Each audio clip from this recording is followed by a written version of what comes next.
আসসালামু আলাইকুম, আমি পবিত্র তালুকদার, সাইলেন্স অ্যান্ড সাপোর্ট সোসাইটির পাবনা জেলা আঞ্চলিক প্রতিনিধি। তো দেশ ও বিদেশ থেকে যারা আমাদের এই ভিডিওটি দেখছেন বা লাইভটি দেখছেন, তাদেরকে আন্তরিক শুভেচ্ছা, অভিনন্দন ও শুভকামনা তাদের জন্য।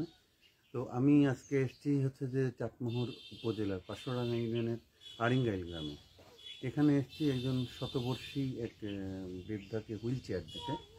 ওনার নাম জামিরন বেগম। তবে তার আগে একটু বলি, এই জামিরন বেগমের বিষয়টা আমাদের জানা ছিল না, এটা জানছি পরে। তো এই হুইল চেয়ারটি এই এলাকারই রেনু খাতুন নামে একজন ভদ্রমহিলার জন্য আমাদের সম্মানিত সাইলেন্স অ্যান্ড সাপোর্ট সোসাইটির সম্মানিত একজন মেম্বার উনি দিয়েছিলেন। কিন্তু আসলে দুর্ভাগ্যের বিষয় যে রেনু খাতুনের কাছে আমরা পৌঁছাতে পারিনি। কেন পৌঁছাতে পারিনি? উনি অতি সম্প্রতি মারা গেছেন। তো উনি অতি সম্প্রতি মারা যাওয়ার কারণে মানে হুইল চেয়ারটা দিতে তাকে আর দিতে পারলাম না। তো পরবর্তীতে আমাদের কাছে এইরকম একটি আবেদন ছিল, এই ভদ্রমহিলার আবেদন ছিল, যে কারণে আজকে এইটা দিতে আসছি। তো এই ভদ্রমহিলার ছেলে অতি দরিদ্র মানুষ, তার পক্ষে সম্ভব হয়নি তার মার জন্য একটি হুইল চেয়ার কিনে দেওয়ার। উনি শতবর্ষী, 110 থেকে 15 বছর বয়স ওনার। উনি সারাদিন বিছানাতেই পড়ে থাকেন, মানে বিছানায় মেঝেতে শুয়ে থাকেন, হাঁটা চলাফেরা করতে পারেন না এবং কথা বলতে পারেন না। তো পরবর্তীতে হুইল চেয়ারটা পাওয়ায় তাদের খুশির সবাই, এলাকার অনেক মানুষ দেখতে এসছেন এবং তারা সবাই কৃতজ্ঞতা প্রকাশ করেছেন সাইলেন্স অ্যান্ড সাপোর্ট সোসাইটির প্রতি, এবং যিনি সাইলেন্স অ্যান্ড সাপোর্ট সোসাইটির সম্মানিত মেম্বার এই হুইল চেয়ারটি দিয়েছেন তাদের প্রতি। এই জন্যেই যে এই ভদ্রমহিলাটা এই শীতের দিনে মেঝেতে শুয়ে থাকা, আসলে এমনিতেও স্ট্রোকে আক্রান্ত হয়ে প্যারালাইজড হয়ে গেছিলেন। খুবই কষ্টকর একটা বিষয়। তার কষ্টটা কিছুটা হলেও লাঘব হলো। তো একটু দেখাই যে আসলে মুখের অবয়ব এবং সব কিছুই দেখলেই বুঝতে পারবেন। মহিলার কথা বলতে পারেন না, এই তার নতুন হুইল চেয়ার। এই হুইল চেয়ারটি 134 নম্বর।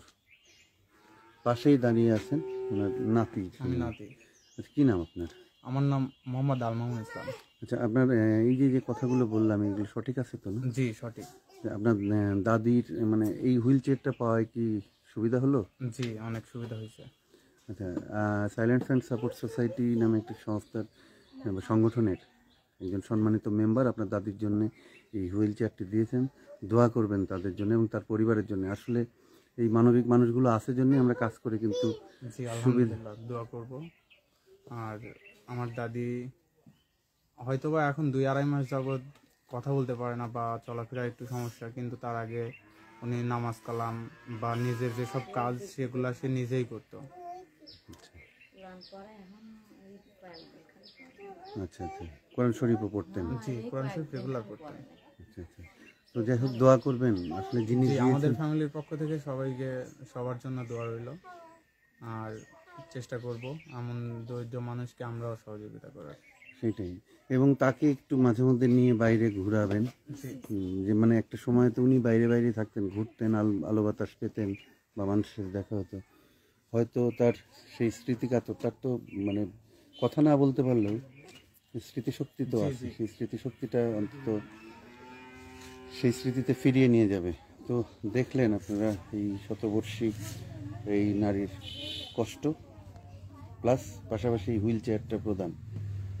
তো দেশ ও বিদেশ থেকে যারা লাইভটি দেখছেন তাদেরকে আবারও ধন্যবাদ জানাই, কৃতজ্ঞতা প্রকাশ করছি, এবং সম্মানিত মেম্বারের প্রতি যিনি এই হুইল চেয়ারটি দিয়েছেন তার প্রতি কৃতজ্ঞতা প্রকাশ করছি। আসলে আপনারা ছিলেন বলেই আমরা এই প্রত্যন্ত অঞ্চলের, এই প্রত্যন্ত গ্রামগুলোতে ঘুরে ঘুরে এরকম মানবিক কাজ দৃষ্টান্ত রেখে চলেছে, এবং সারা বাংলাদেশব্যাপী আমাদের সাইলেন্স অ্যান্ড সাপোর্ট সোসাইটির কাজ চলে আসছে।